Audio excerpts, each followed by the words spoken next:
2-3 விஷயம். முதல் விஷயம், சமீபத்தில் ராமேஸ்வரம் பகுதி, குறிப்பாக நம்முடைய பாம்பன் பகுதியிலிருந்து நம்முடைய மீனவ சொந்தங்கள் டெல்லியில் நேற்று முன்தினம் நம்முடைய மத்திய வெளியுறவுத்துறை அமைச்சர் திரு ஜெய்சங்கர் அவர்களை சந்திப்பதற்காக நேரம் கேட்டிருந்தோம்.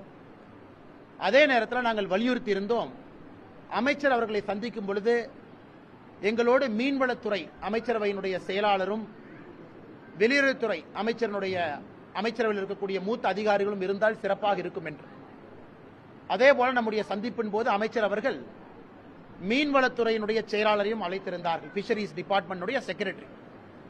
அதனால் எல்லா விஷயங்களையும் கூட ஒரே நேரத்தில் 1 மணி நேரம் அந்த நிகழ்வில் பேசுவதற்கு நமக்கு ஒரு வாய்ப்பு கிடைத்தது.